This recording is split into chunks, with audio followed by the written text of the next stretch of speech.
Good evening. For those I've not met, I'm Richard Haddock. I'm the Chair of the Board of St Vincent's Current Foundation, and I'd firstly like to acknowledge the Gadigal and Bidjigal people of the Eora Nation, the traditional owners and custodians of the land on which we're gathered tonight, and pay my respects to elders past, present and emerging.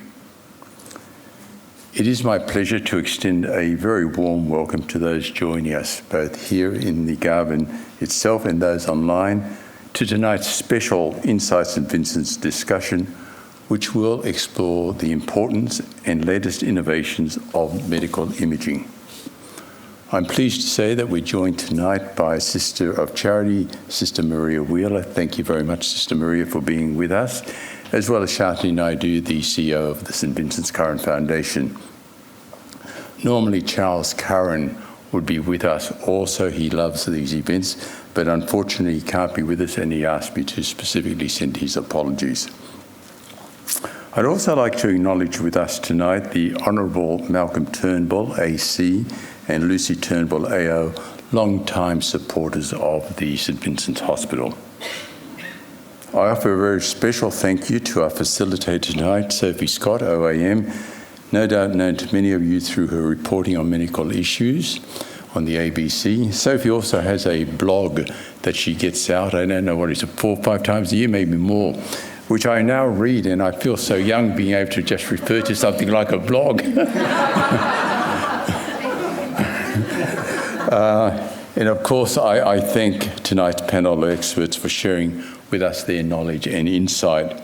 We are very fortunate to have such a distinguished panel, Associate Professor Yale Barnett, Professor Stephen Tisch, Associate Professor Megan Barnett, and Dr. Brad Miller. Sophie will more seriously and more formally introduce this panel a bit later. As I said earlier, it is so pleasing to see so many of you, our wonderful supporters, joining us tonight for our first Inside St Vincent's this year.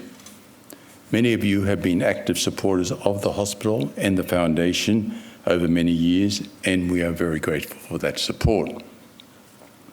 There are others here tonight who are less familiar with our hospital, and we look forward to you getting to know our hospital and getting to know us through events such as tonight's. Medical imaging has been a central part of our fundraising efforts since 2009, with generous supporters enabling the purchase of new CT scanners, MRIs, and of course the development of the Advanced Cardiac Imaging Centre. We thank all of our donors for their ongoing commitment to these areas, which, as you'll shortly hear, are so fundamental in medical diagnosis and care. Tonight, we're launching a fundraising campaign to support the purchase of new state-of-the-art imaging machines for the public hospital. Our panel tonight will explain the many ways that medical imaging is giving St Vincent's clinicians the tools to diagnose and also to treat the great variety of medical conditions touching on almost every area of health. The new technology will keep St Vincent's Hospital at the leading edge in this area and will enable our clinicians to continue their life-saving research and care into the future. To upgrade this vital equipment, we're looking to raise $22 million over the next 3 years, and we have a target of $9.6 million by June of this year. I'm pleased to say that thanks to the Alan and Lynn Ridge Foundation, ABC Tissues Products, the Henry Naig Charitable Foundation, and the Dalbora Family Foundation, we are already at some 25% of that target. But being at 25% of the target means we have 75% still to go. And on my quick mathematics, that's $7.2 million, and we need to get there by June this year. So keep that in mind. I'm going to shortly hand over to Sophie to guide us through tonight's discussion, as she does so ably every time. However, before doing so, we will now play a short video that gives you an idea of the scope of this exciting development. Thank you again for your attendance.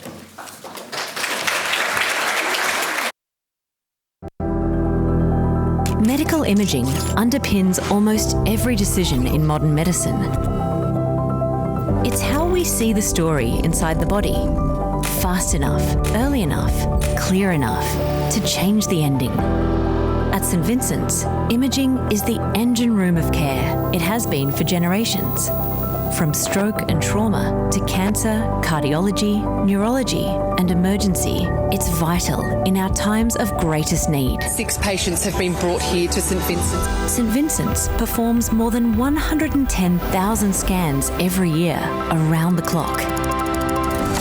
From our first X-rays to now, we have led the way. And the technology keeps getting better. Our current technology needs to be replaced. A comprehensive upgrade must begin in 2026. We have a unique opportunity to keep St Vincent's at the leading edge. Faster scans, clearer images, precision diagnostics. From the very first days of the Sisters of Charity to today, our story is caring for those most in need. Be a part of that story, helping patients that are turned away elsewhere and providing access to exceptional care regardless of circumstance. Philanthropy will power the next generation of medical imaging. Your gift will make the difference. Be a part of our story. Help continue imaging our future.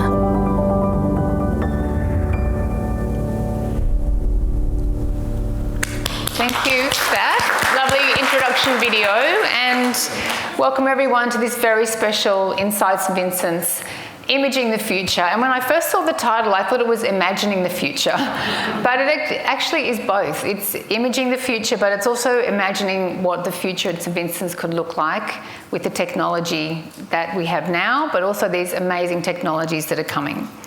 And as Richard mentioned, I was the medical reporter at ABC for quite a few years.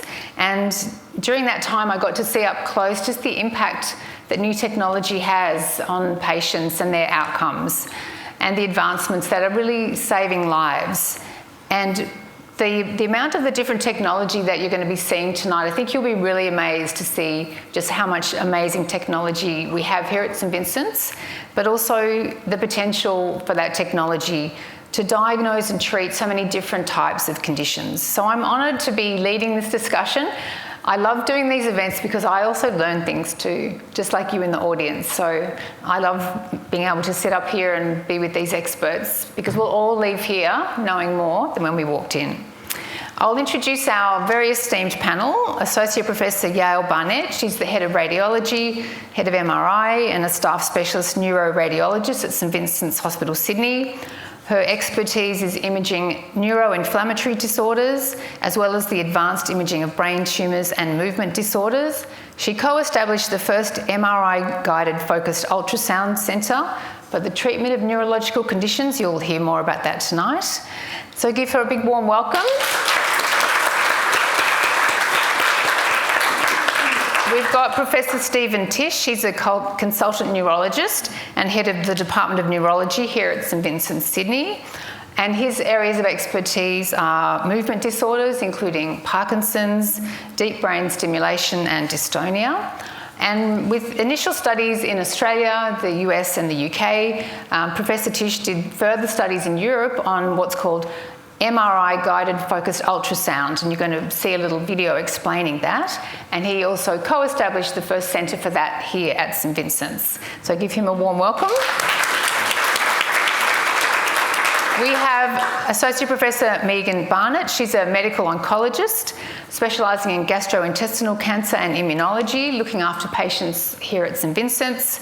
She's also a senior scientist here at the Garvan and an associate professor in the School of Medicine at the University of New South Wales. Please welcome Professor Barnett. And Dr. Brad Milner, he's a senior radiologist specialising in body and musculoskeletal imaging. His subspecialty is abdominal MRI and CT coronary angiograms. And Brad's been very instrumental in being involved in multidisciplinary team meetings, and if you don't know what they are, you will by the end of tonight, across things like lung cancer, colorectal, upper GI cancer and liver cancers. So please give him a warm welcome too. I thought I'd just start by asking you all in the audience, hands up, who has either had an X-ray, an ultrasound, an MRI, or a CT in the last little while? I actually had an ultrasound today even. So that was not planned, I must say. But you can see, I don't think I've ever asked a question that got it pretty much 100% in the audience. So that's really amazing. So you can just see by that question alone the impact that imaging has on everyone in this room and will have in the future as well. So it's really amazing. And as you saw in the video, St Vincent's provides 24 hours a day, more than 100,000 medical scans every year, which is a lot. So Yale, we've heard about the scope, but I'd love you to go into a bit of the detail. So can you talk about the different types of imaging? So there's X-ray, CT, ultrasound and MRI. Just for the audience to get a bit of a handle, what are the differences between those modalities and what do they do? And also, why do we need so many different types of imaging in a modern hospital? Okay, so medical imaging is like using different types of cameras to look at the bodies in different ways. And no camera can do everything perfectly. Which is why hospitals, including St Vincent's, we have a wide range of equipment to answer different clinical questions and sometimes look at different parts of the body. So X-ray is probably everyone very familiar with it. It's the simplest, sorry, I shouldn't say simplest, but it's been around for a very long time. And it's essentially a single fixed X-ray tube that directs a small beam of radiation through the body onto a detector. And that creates a two-dimensional image, and you've got a and we're going to see some images of what Yale's talking about today. And it's extremely useful to look at things like, is there a fracture? Is there pneumonia? Is there heart failure? It's exceedingly good for very simple, everyday, common clinical questions. It's also very good to assess if you've had a pacemaker, a defibrillator put in, to make sure that it's been implanted correctly and it's okay to use. So very useful. However, it only provides two-dimensional images, so we have a limitation to how much we can assess the soft tissues in the body very well. So then the next powerhouse, or the real powerhouse, is CT. So CT, instead of using a fixed detector, uses a rotating X-ray detector that essentially directs X-rays from lots of different angles whilst it rotates around the body. And together with sort of very advanced computational science, creates cross-sectional imaging. And it provides very high resolution imaging of the organs in the body, like the liver, the spleen, the heart, the chest. And it's exceedingly fast. It's very useful for acute traumas, acute emergencies. So pretty much if you have an acute trauma, if it's significant enough, you'll have a CT scan from head to toe to see the extent of your injuries. But it's also useful for pretty much anything. So if you come to hospital with acute chest pain, you will likely have a CT scan of your chest to see whether you've got a clot in your pulmonary arteries, whether the coronary arteries supplying blood to your heart are perfusing properly, or whether, for example, you've got a collapsed lung. If you've got severe abdominal pain, you'll have a CT scan to look whether you've got a bowel obstruction, appendicitis, a stone in your kidney. Pretty much it answers all those questions very fast, very easily. I should make a point that at St Vincent's, we do so much heart and lung transplantation. It's integral to the management of patients with lung disease.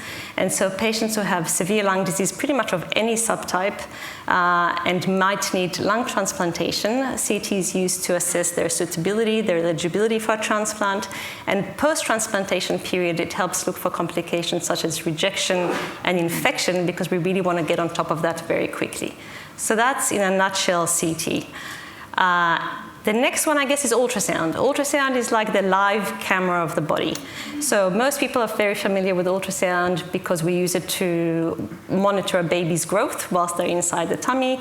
But it's also useful every day to look at moving structures. So, for example, an echocardiogram, which many people in the audience might have had, is a way of is an ultrasound looking at the heart contracting. But we also do ultrasound to look at the blood flow in the veins, for example, or the arteries to make sure there's no thrombus in those structures. Or if you've had a bad shoulder, we use ultrasound to sort of assess the integrity of the tendons and muscles around your shoulder joint. And very often we use ultrasound to direct injections like steroids or things that could help alleviate your shoulder pain. So that's ultrasound. So that's to make sure you're getting if you're having an injection, like a cortisone injection, Yes. you're getting it right to where the problem is. Exactly. And then I guess finally is MRI scans. So MRI scans does not use radiation. It's an incredible technology that uses a very powerful magnet and radio frequency to essentially generate signal from the various hydrogen atoms inside our bodies. And it creates these beautiful, highly detailed images of the soft tissues. So it is incredibly useful to assess the brain and the spinal cord. So pretty much any diseases that affect the brain, like a brain tumor, multiple sclerosis, dementia, all of these things need MRI imaging of the brain because no other technology comes close. It's also used every day for simple things, relatively simple things like back pain or weakness to make sure you don't have anything impinging your nerves or your spinal cord. But also over the last decade, it's increasingly useful to look at cancer. So it's actually very useful to diagnose stage cancer, like rectal cancer, prostate cancer, and monitor much more accurately a patient's response to treatment. Wow, that's amazing. And so it's really based on what the patient needs as to where they would line up in terms of what they have. And often the patient will have all three. So you might come and have a chest x-ray that might not answer the clinical question. You might have a CT and so forth. So, and often these modalities are complementary. And so I'd love you to share with the audience just how things have changed, say, over the last 50 years. So imagine a patient came into St Vincent's 50 years ago with symptoms, say, of like sudden onset of difficulty speaking and leg weakness. What imaging would have been available back then for that patient compared to what they could have access to now?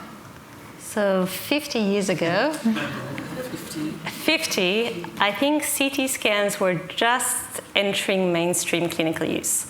So the CT scanners were sort of entering the clinical market, so to speak, in the mid to late 1970s. So if you had those symptoms, which are sort of good enough for a stroke, I think, and you were lucky enough to go to a hospital that had one of the new generation of CT scanners, really what CT would have been able to do is say, have you had a big bleed in your brain? But that's pretty much it. It would not have been able to pick up a hyperacute stroke at that time. And treatment at that time was also exceedingly limited. So mostly it comprised of supportive treatment, maybe a bit of aspirin, but that's pretty much it. And so patients would usually, suffering from a severe stroke 50 years ago, most of them, if they survived, would have had quite significant long-term disability. Fast forward to today, things have changed completely, and a lot of that is because of imaging. So now when you come in with the same constellation of symptoms, you will probably have what's called the acute CT protocol, which has 3 phases, one of which is to see that you haven't had a bleed or you haven't had like a really big, already old stroke. And then we look at the vessels supplying blood to your brain, so the blood vessels in your neck and in your head. And then we do very advanced perfusion mapping of your brain to look where the blood flow in your brain is not as optimal as it should be. And taking all those factors into consideration, if we identify a blockage in your artery that's supplying the brain, and you've arrived at the hospital within a specific time window, then the neurologist and the radiologist sit together and decide, should the patient have intravenous therapy to sort of dissolve the blood clot, or should they go to the interventional radiology suite where the radiologist will actually remove the clot manually. Wow. Like a catheter angiogram, a cerebral angiogram. And that's completely changed the management of stroke. Amazing. That's so interesting. And I'll just tell the audience, in 2009, the Curran Foundation, there was a major donor from the Curran Foundation that meant we were able to upgrade a lot of the equipment and the imaging. But a lot of that has now reached the end of its lifespan, that imaging that was upgraded in 2009.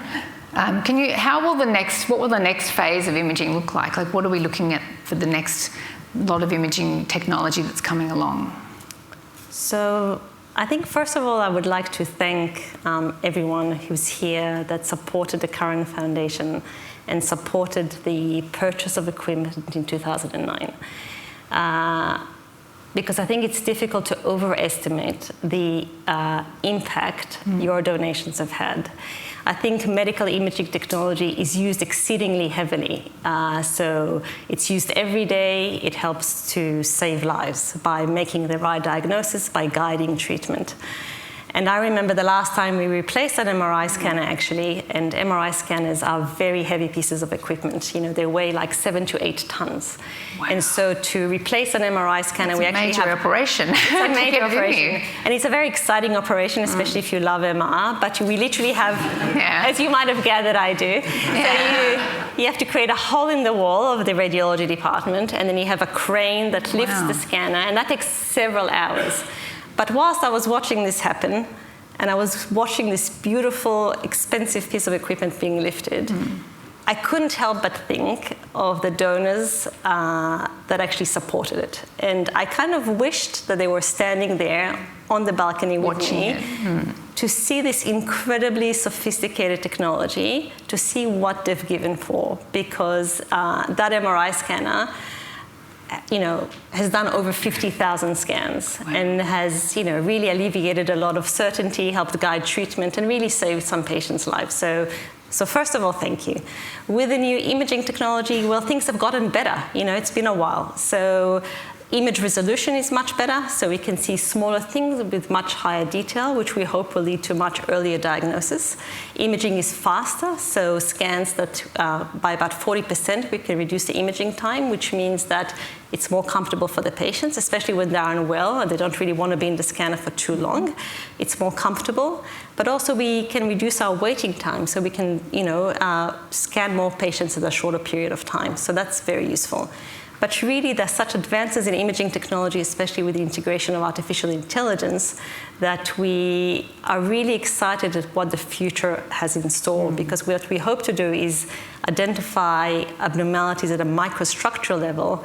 And so we, especially as new treatments become available for various conditions like dementia, that we're able to identify the abnormality as early as possible before symptoms manifest themselves, so we can treat as early as possible. That sounds so good, and thank you so much for sharing that story about the machine. That was really lovely to hear that.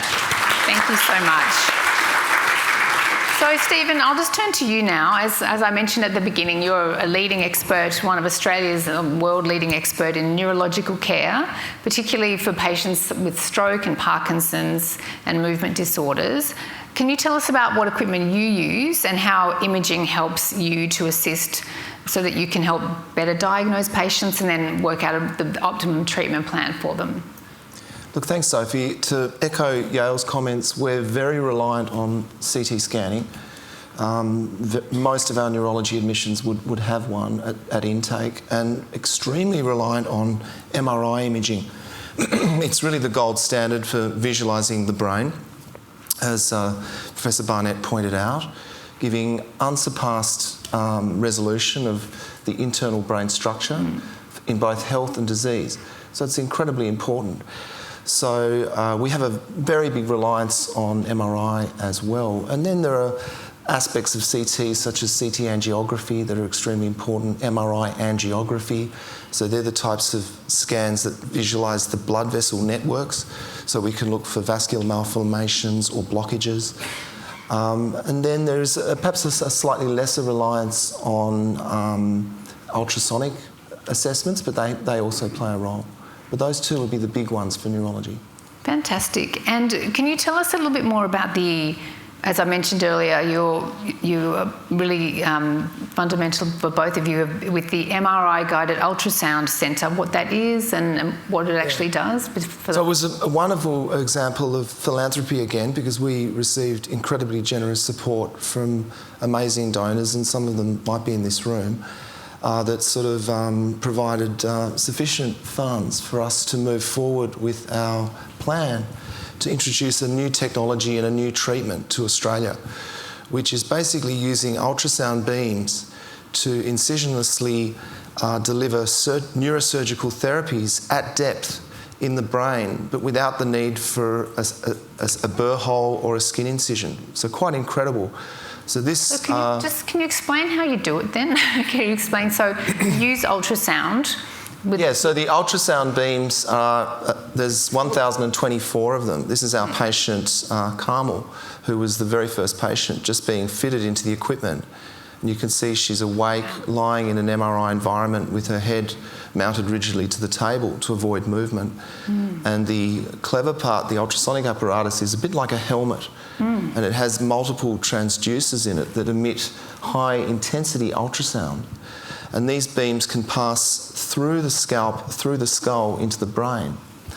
And it's not painful or anything, you don't feel anything? Yeah, there can be minor discomfort during the more energetic cycles of treatment. I just wanted to double check. Yeah, so the effects are really profound. So once the ultrasonic therapy is completed and these ultrasound beams have been used to ablate the part of the brain that's propagating tremor, there is this absolutely dramatic improvement in tremor, and she was beaming from ear to ear. She hadn't had that level of control probably since childhood. So before that, she wouldn't have been able to hold a pencil like that, or draw, or hold a cup or anything? No, so her spiral before, the lines virtually crossed over each other. That's how bad the tremor was. And then in the post-operative image, you can see that there's just a faint waver running through the line, but it's incredibly better. So this is a very powerful technique that we've now applied to almost 260 patients since we... I should really thank Yale as the absolute spearhead for this whole venture. So she really was the engine room of the progress needed to get this, along with the philanthropic support. But we've made good use of it, and we've helped a lot of patients now. Amazing. And St Vincent's was the first place in Australia to have this? First place in Australia, first place in the Southern Hemisphere. And at the time that we started it, it was still very new worldwide. It was still in the low 30s of centres globally when we started. Now there's more than 200 centres worldwide. So we were sort of early adopters. That's so good. And why is it so important? We're talking about, the equipment needing to be replaced. Why is it so important that we do have the latest equipment and that we do have all the functions that the latest equipment can bring when it comes to optimising treatment for people? Look, I think there's a service life issue, which is... All mechanical equipment with moving parts and electronics will experience ageing and become worn and a little bit less accurate and reduce the quality of the endeavours that we're trying to undertake. So that's the first consideration. The second consideration is with the tempo at which medical technology is moving forward, what was the sort of gold standard, the bee's knees machine 5 years ago, is sort of suddenly looking a little bit antiquated. A bit old and tired, a bit like the iPhone when they change it all and the old ones look really old and clunky. And what's better about the new ones? Well, it could be something that relates to the patient experience, like scanning time, or the noise associated with the investigation, or the resolution of the scan, which helps the patient because the radiologists and the doctors involved can make a more accurate diagnosis. But it's also perhaps the patient experience is better with newer equipment. Well, I was going to ask you about that because you could see with the patient that we just saw in that video that she was sort of almost fully immersed and had the big helmet on. And for some patients having some of these scans, it can be quite daunting, isn't it, to be in something like that? Will the newer types of equipment be a little easier for patients, or is that something that's sort of taken into consideration when... I think the manufacturers are sort of looking for improved imaging quality with shorter scanning times, with a higher degree of consistency between scans, and also looking at patient-related factors like the size of the bore that you go into, the scan duration, the amount of ambient noise, what the internal environment is like to look at. So at the moment there is some imagery to distract the patient and make the experience less daunting, but those types of things are improving. That's what I mean. So I think that hopefully the new stuff will be even better. Right. So that is something that they're taking into consideration, though, to make the patient experience as less daunting as possible. I think so. What do you think, Yale? Yeah, no, I agree. I agree. I mean, as I said, I love MRI scans, so I don't really understand people that hate them, but no, it's long and it's a narrow bore. Which is the one that's the banging? That's the MRI. Right. Yeah. But I should say, irrespective of the equipment, I've got to give a big shout out to the radiographer team at St Vincent's who are in the audience.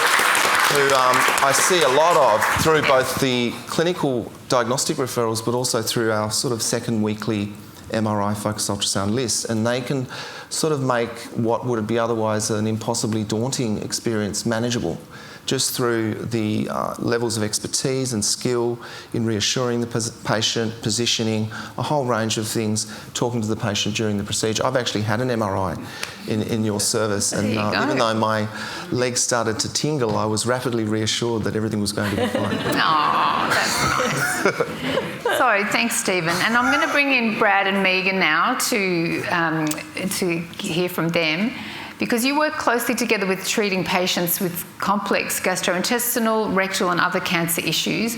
So Megan, I'll start with you. What's the main equipment that you use for imaging, and what are you looking for in that imaging for it to be able to do for you and your patients? We use different types of imaging at different times in the patient journey, if you'd use that word. Most importantly, when we first meet a patient, we want to get the diagnosis right, and that's not always as simple as it sounds. And it involves using different treatment modalities dependent on where we're seeing a mass or what the patient's symptoms are, to try to understand where the cancer might have started, and importantly, the safest way to get a sample of that cancer tissue in order to help us plan our treatment. The next thing that is very coupled with that is to accurately stage the patient. So that means figuring out if this is an early cancer that may not have spread, that we can aim to cut out and cure, or whether this is a cancer that's spread to a lot of different parts of the body, and the goals of treatment are going to be to shrink the cancer, control the cancer, maintain quality of life. If it's a cancer that we can cut out and cure, aim to cure, then the next phase that we use imaging for is in surveillance. And that can give patients real reassurance when they're living in the community after a traumatic experience, that as far as we can tell, there's no cancer, and so the sensitivity of those tests is really important. If the cancer is one that the aim is to control the cancer and maintain quality of life, then it's really important for us to understand how effective our treatments are. Because when we give chemotherapy and immune therapy and targeted therapies to people, they all have side effects, and they need to be able to understand how much benefit they're getting from that treatment in order to decide if it's worth it for them. And there's a lot of different factors that play into that. Fantastic. So I might go to Brad now. So Brad, can you talk to the audience about the relationship between an oncologist, a cancer doctor, and a radiologist, and how does that partnership work? Yeah. So it's one of the reasons probably a lot of us work in a public hospital compared to out in private. A lot of times radiologists out in the kind of the GP land, we call it, and they work in kind of silos, and they don't even know who their referrers are. And a lot of the time when patients become really sick, and Megan's type patients who undergo the cancer journey, they're part of the hospital, and that's where kind of we come in and we interact together. So like Megan said, we have to work extremely closely together. Part of the diagnosis, a lot of people think radiologists are there just to diagnose, but because they give such advanced treatments these days, the diagnosis is sometimes the easier part for us. Looking at some of the treatments they give, sometimes they can give treatments that the cancer grows, but it's actually growing because of treatment response. And we've got to try and interpret that, how does something undergo necrosis? Like it dies from the middle, but sometimes that can swell. We have to work extremely closely. I was just talking to Meg. We want to work. We want to. Yes, we have to work closely. We want to work closely. We do work closely. We talk a lot, and I feel very privileged to work in a centre that really fosters this kind of team environment, which sounds really cliche, but actually it's wonderful to be able to talk to a patient about what's been reported and what we've talked about in a multidisciplinary meeting, and to say, I'm going to send you to Brad or Yale, well, not Yale because I don't do much brain, but and then the patient will go and meet Brad, and then they'll come back to see me again, and the whole experience will feel much more familiar and gives them a semblance of control in a situation that is out of control for them. And I might just get Brad just to talk about multidisciplinary meetings. Yeah. Hands up in the audience who's heard of that term. So quite a few, but can you just explain what that is and why those sort of meetings are just so beneficial for patients? What goes on in a multidisciplinary team meeting, and why it's such a great thing for patients to know that they're the subject of one? Yeah, so now it's almost standard that most patients go through this and their case is discussed. So what we do, we get together, often some of them weekly, and we discuss patients from the point of view. We get together in a room, all of us. There's often one or two radiologists, nuclear medicine physicians, surgeons, a whole range of oncologists, radiation oncologists, allied health, nursing staff, junior doctors. It's a great learning opportunity for junior doctors also. And so we get together and we'll discuss, firstly, we can discuss something like a diagnosis. So, are we making the correct diagnosis? So that comes down to us. If not, What are the other things that you might consider? Yeah, I mean, sometimes it's not cancer. Sometimes we've got to say, well, hold on. In my experience, this is not cancer. I have to do something. So sometimes I do some interventional work also. So I'll go in and say, okay, I can biopsy this, or I can't, or I need a surgeon to, get involved now. That's one thing, and what Meg touched on is staging. So the next thing, okay, we think this is a cancer. What are we going to, where do we stage it? Because staging is one of the most important things Meg will base her treatment on. Does this need a surgeon, or is it too advanced that they just either, need just oncological management like chemotherapy and immunotherapy? What's the advantage of having so many different experts like that, including the radiologists in the room, all giving their expertise for the benefit of the patient? So if you think how it used to work in before that, is that a patient would go and get an appointment, and you know what it's like, 3 months, or I've got a cancer, 2 weeks. Yeah, we get together and literally we've got patients to surgery, out of surgery. I do lung cancer within 1 week. They've all sorted. And in that room, the speed is probably the biggest advantage of getting the patients through them. Most of our patients are seeing their definitive treatment or their oncologist within 1 week. So there's a lot of very big, passionate personalities in the room, with radiologists who are passionate about MRI and CT. Pathologists are equally passionate about what cells look like and how they interact with each other. And then we all know surgeons are quite passionate generally. And oncologists who are, we're the balanced ones. And it really hinges on the imaging a lot of the time. And so we take for granted the amount of pressure we put on Brad in a real-time situation to interpret that imaging, to tell us, should this patient go to surgery now? Should we give them a treatment first? And do you have enough information? Do you need a different type of scan? So sometimes if we've got a PET, but we can't see the nodes very clearly, or we can't see the rectum, how far advanced it is very clearly, we need an MRI, bring them back next week. And you just mentioned PET, and that's not a little dog or a cat, but it's a PET scan, and that's one thing we haven't really covered. Can you just, and I'm sure the audience has heard of a PET scan, but can you just clarify for the audience what that is?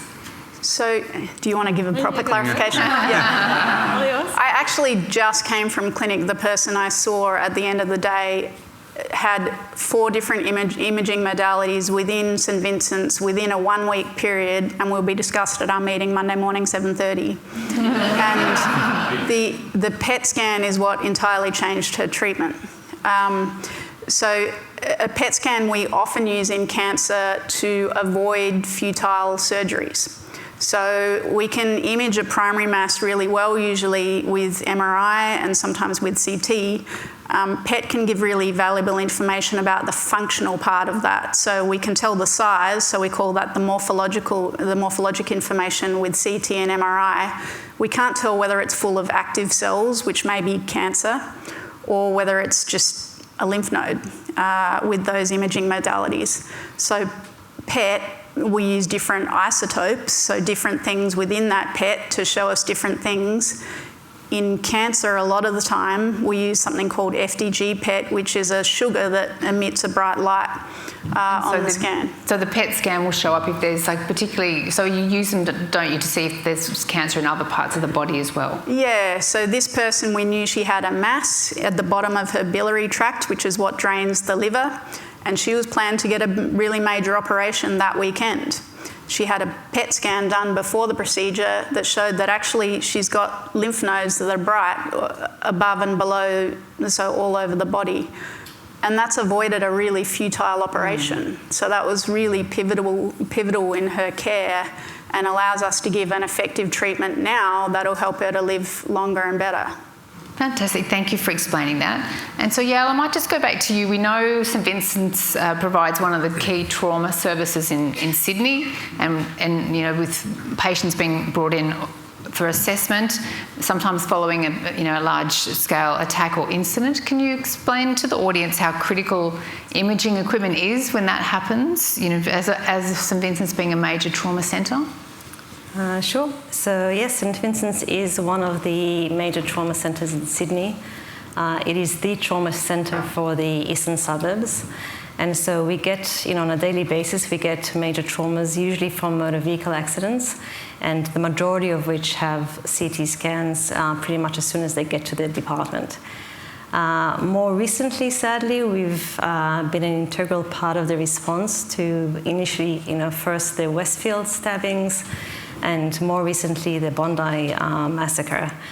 And it was very difficult. We received, the largest proportion of critically ill patients compared to any other major trauma centre in Sydney, because they were so unwell that they had to get to the closest hospital as quickly as possible. So we received 12 critically ill patients, 8 of which were literally actively, desperately unwell. And we called in, and I have several radiographers here who all came from home. We had radiographers, radiologists, interventional radiologists all come in to help support the hospital's response to the trauma. And the imaging response to the trauma actually has a few layers. So initially, some of the patients are too unstable to go to radiology. So the imaging had to come to them. So we had sonographers and X-ray technicians who came to take imaging in the emergency department in theatres.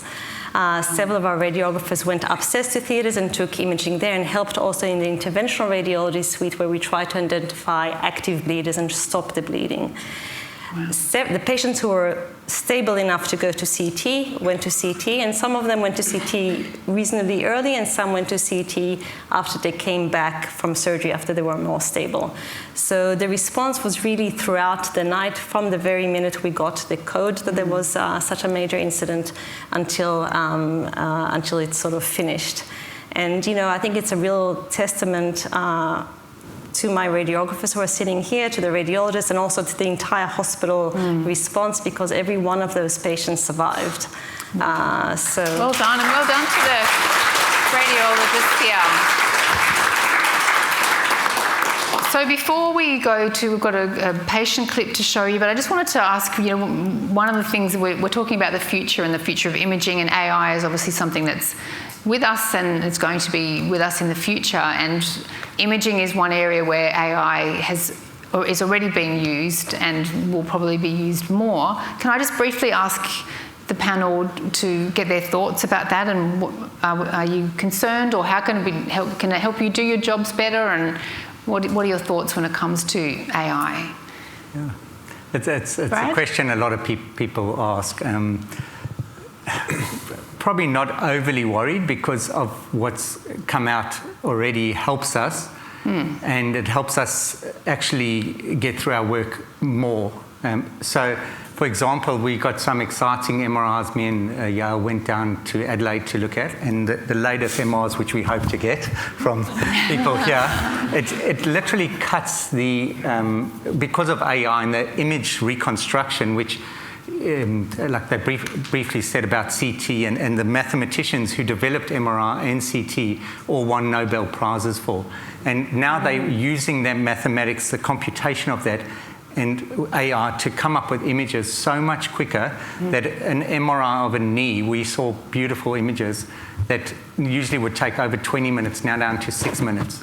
Wow. So MRI of the brain, you know, could be a 10-minute scan instead of a 40-minute scan. It makes a huge difference to people. Like I saw people in here, they didn't love being in the MRI. No. You know, if you can cut that by 75%. That would be amazing. So yeah, look, there are things where, I mean, I always say to people, how much did we use AI, you know, ChatGPT, all of us, 2 years ago? Not much. Now it's a lot of people, it's their first go-to. So we don't know, and AI's developing fast. But at the moment, it is helping us. And yes, some may lose jobs, but I think overall it's going to make us more efficient and better. And if it gets the patients in and out of the scan quicker, then that sounds like a good thing too.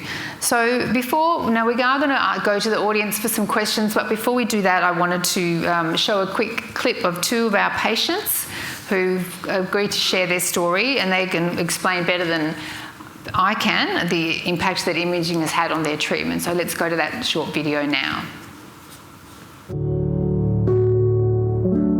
In 2022, I was diagnosed with stage 3 bowel cancer after undertaking a PET scan at St Vincent's Hospital. In that moment, it was obviously quite gut-wrenching. Why me was a big one, but also what do I need to do next to move forward with this? In 2018, I was in the office here, and one of the girls that works with me, she said, "You've had a stroke." I didn't know. I said, "I just had trouble speaking." And an ambulance came within 10 minutes. There's a lot to be said for living close to St Vincent's, a hell of a lot. I hadn't been in a hospital for most of my life. As soon as I arrived in emergency, you know, they called me and said, "We're going to have a scan," which they did very quickly. The scans allowed the specialists and the doctors to identify what was going on in my body. From there, they were able to tailor a treatment plan for me. I'm currently in year 3 of a 5-year surveillance period where I still undergo MRI, CT scans, PET scans to ensure that everything is okay and that I've responded well to the treatment. I'm so grateful to them for what they've done for me, and so I can see my little granddaughter grow up. I can't thank them enough. You can't buy time watching the kids grow every day, and we can't make time stop. So I'm so grateful for the level of care that I've received here at St Vincent's, not only the medical imaging team, but other departments that have cared for me and looked after me throughout this whole process. I always encourage people to support St Vincent's because it's a fabulous place and with fabulous people, and you might need them someday too.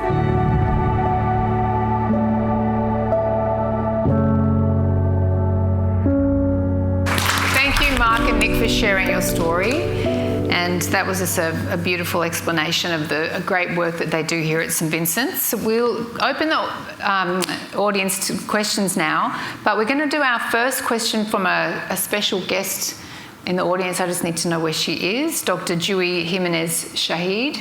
Here she is. Okay, excellent. We can get Dr. Dewey the microphone. And while we're doing that, I'll explain. Dr. Dewey, she's the Medical Director of the Movement Disorders Neuromodulation and Brain Circuit Therapeutics at Mount Sinai Hospital in New York.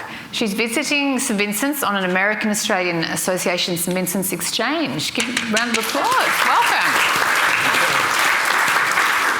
So, Dr. Dewey, I understand you've been working with Professor Tish's team over the last week, and you have a question relating to tonight's discussion.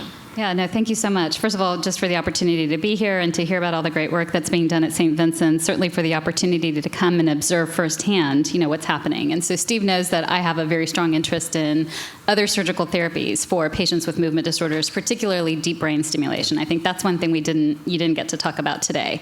I know you've had a really long experience in the deep brain stimulation space, which really, we're kind of like in the 30th year of DBS, right? It's been around for a long time, but we've seen all these innovations that have come through largely through our better imaging capabilities. And I'm just wondering if you can talk a little bit about how important it is to have that really good equipment, that really good relationship with radiology in order to treat patients with that therapy sufficiently and to the best of the ability that we can. Thanks for that question, Julie. I mean, that's really absolutely true what you said. So even in my career of involvement with DBS since 1999, when I attended my very first case, the way in which we image the brain in order to get the roadmap for the coordinates for how to implant the electrodes in the correct spot has transformed dramatically. The quality of imaging has moved forward so much, particularly in the space of MRI, to be able to see the brain anatomy in much better detail.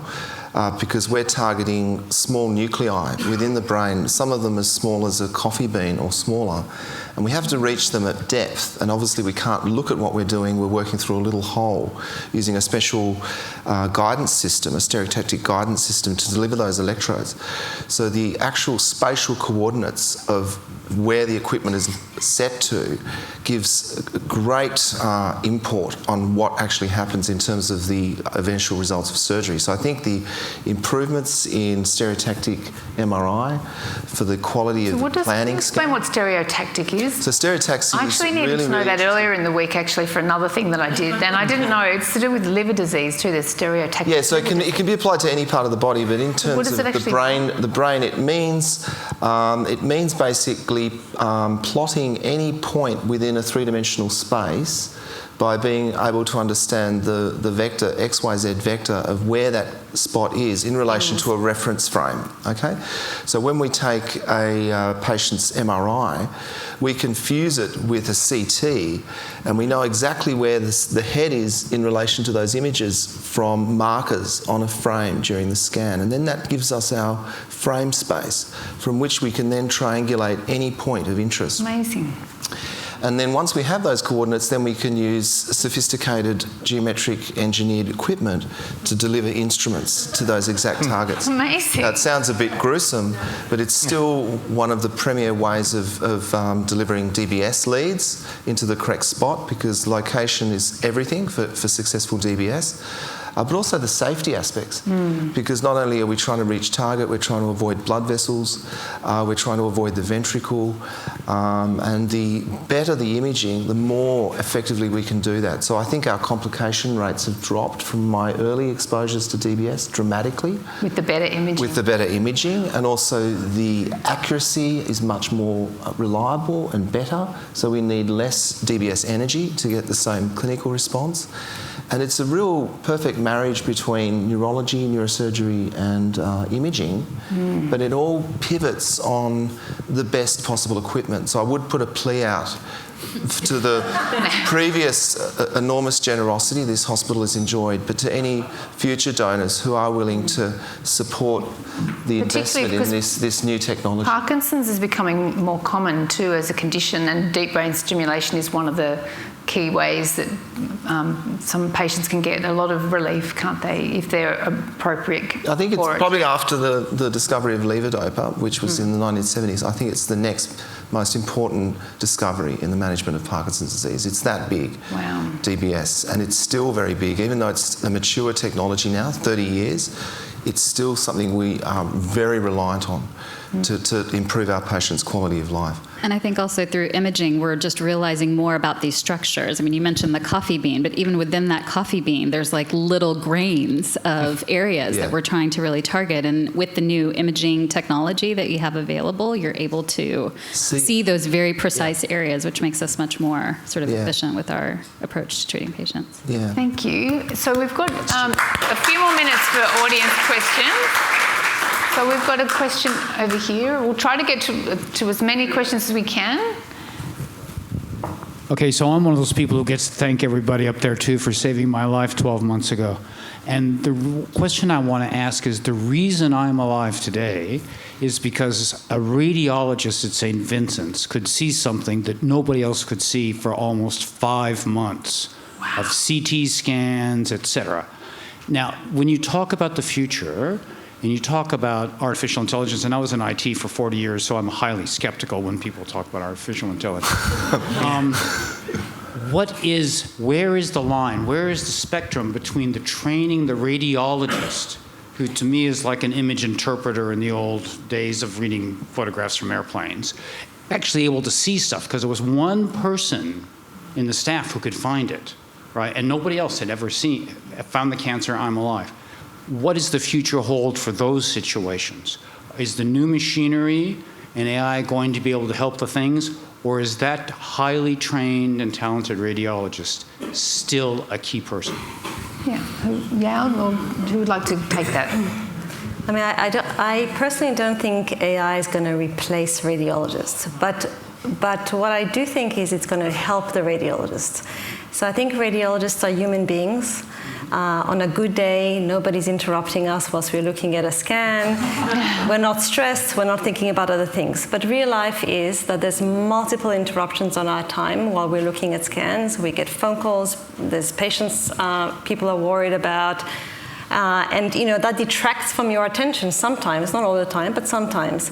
And so actually having a little friend, like a little AI, also reading the scan, I think can only lead to increased accuracy.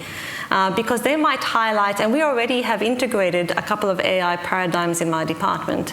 And so one of them is, for example, for the detection of acute intracranial hemorrhage. And so it's a second look. It doesn't mean that I have to agree with the AI. It doesn't mean that the AI is right. But I will look at what the AI algorithm has come out with and say, do I agree with it or not? Did it find something that I didn't? And I think that will only get stronger with time as it's tested more on more and more patients. The other thing is the naked eye, even as good as a radiologist as you are, is not as good as detecting volume changes. So for example, assessing how much a brain volume is changing over time is actually very hard to assess with a naked eye from 2 different time points. And this is where AI is sort of going to bring in a more quantitative, more accurate sort of measurements that I think may help sort of diagnose things earlier, but also guide treatment much more effectively. Thank you. Good question, and fantastic that you came to St Vincent's and had such amazing treatment. Thank you for sharing. So we've got a question up here. We'll try to get to, we've got a couple more minutes. We'll get to as many as we can.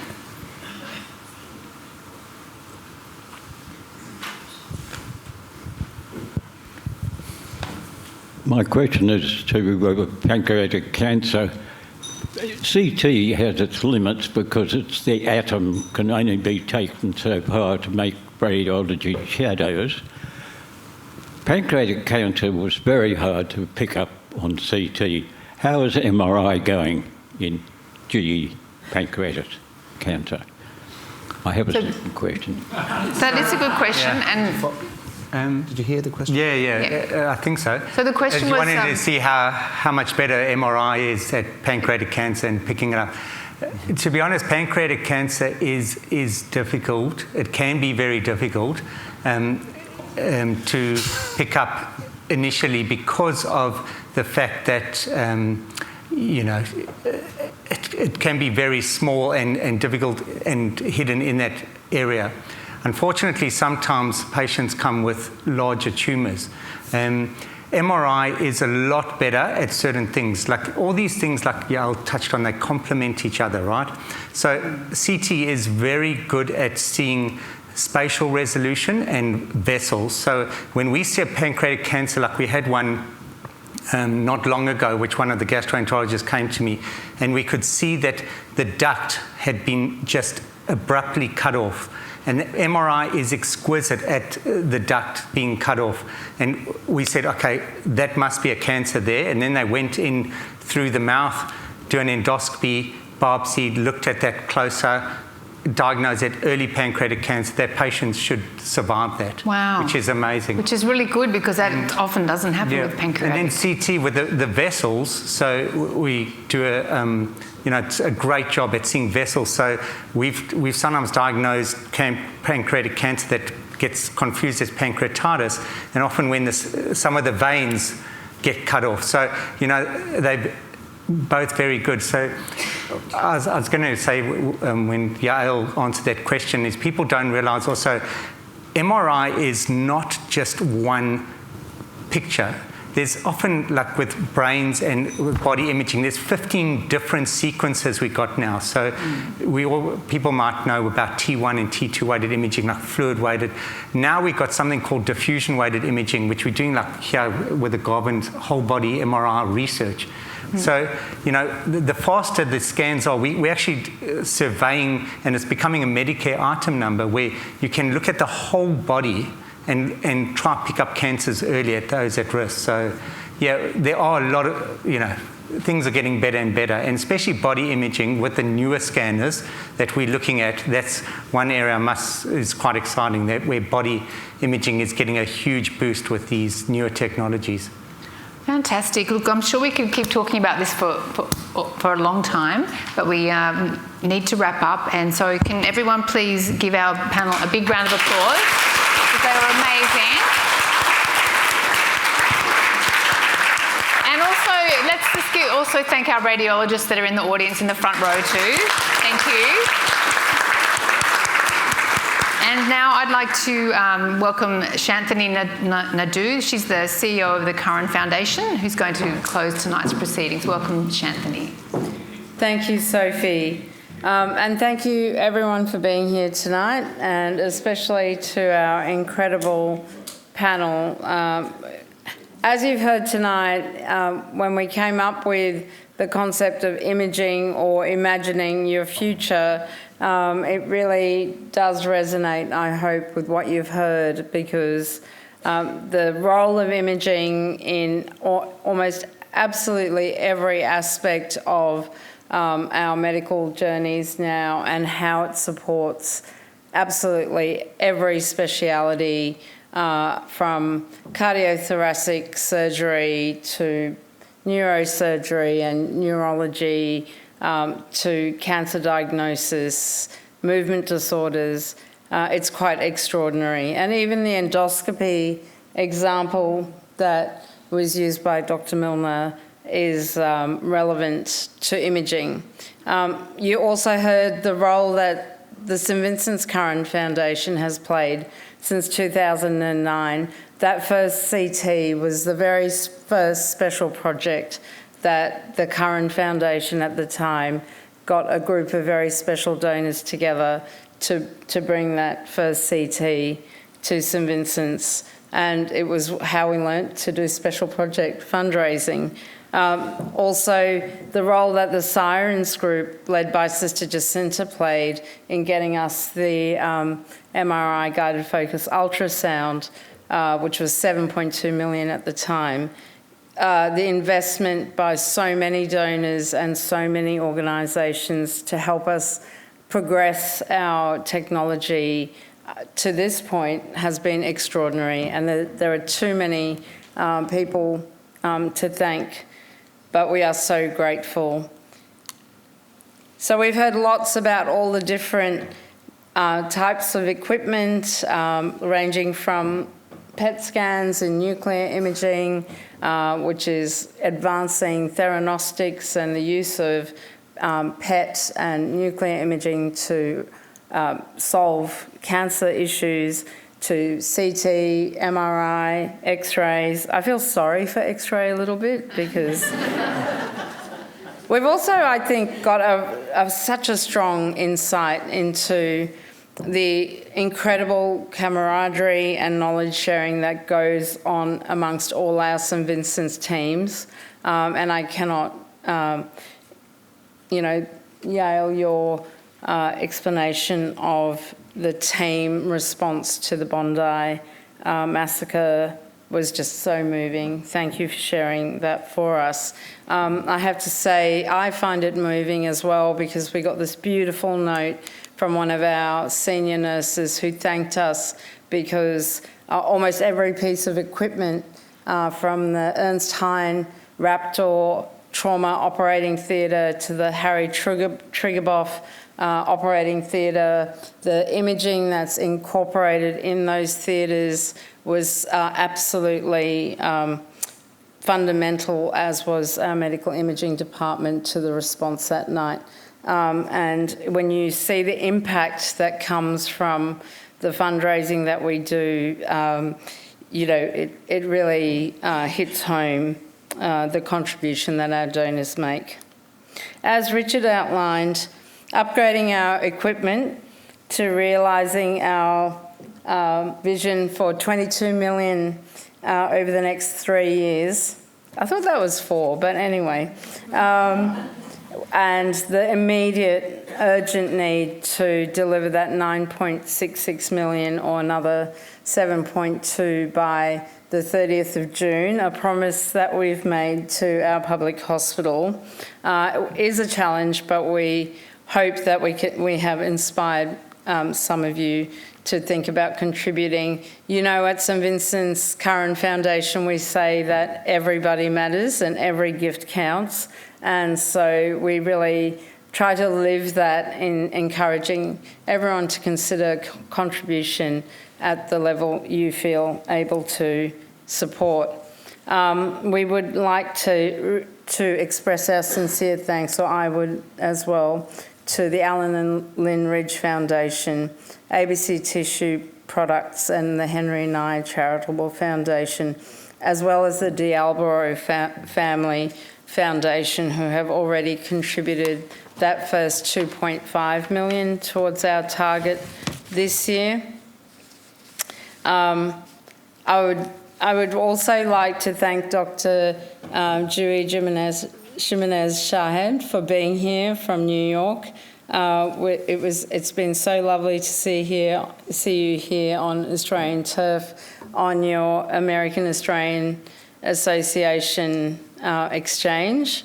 Thank you for hosting Dr. Joel Marmary at Mount Sinai, and we are very grateful to the Cunningham Foundation and John and Margaret Cunningham, who funds the American Australian Exchange, which has enabled this program with Mount Sinai, specifically in movement disorders, to come to fruition. And of course, we're always extremely grateful to John and Margaret and the Cunningham Foundation for everything they have done to support equipment purchases through the years at St Vincent's. Thank you to Nick Eddy and Mark Inductivo for so generously sharing your story. You're bringing to life the experiences that you've had, and your gratitude to our clinicians, and your support in everything that you do means so much to us. So thank you to you for being here tonight as well.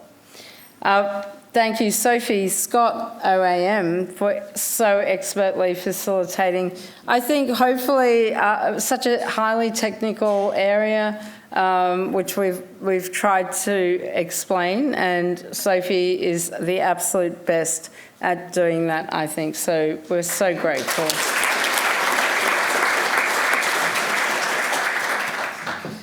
Thank you, Richard, as always, for supporting us and flying the flag and setting the targets and making sure we know we've still got 75% to go. And our thanks to Taylor's Wines and the entire Taylor family for all they do, including providing the wines tonight. Thanks to our incredible foundation team, to my executive directors, Susan Williams and Jennifer Dobbins, for leading our philanthropy marketing teams. Tim Roseman, who I'm working with, who has to put up with me on this medical imaging campaign, and Jane McCallum. And of course, to our incredible marketing and events teams, Craig, Juan, Celeste, for helping us bring the story to life. You've done a wonderful job, and I know how much effort you've put into that. And to Michael Gleason for helping us with all the content and bringing together tonight. Thanks also, I think, to some of our donors, Bruce and Michael, for asking such relevant questions. We acknowledge, Bruce, your background in radiology, and I thought your question was excellent. Thank you, Michael, for coming to our event and then ending up in our ED department. And then finally, thank you. We are always grateful to all of you for your support. If you'd like to find out more, just talk to our team. And as always, we love seeing you all here and online, and we look forward to seeing you again soon.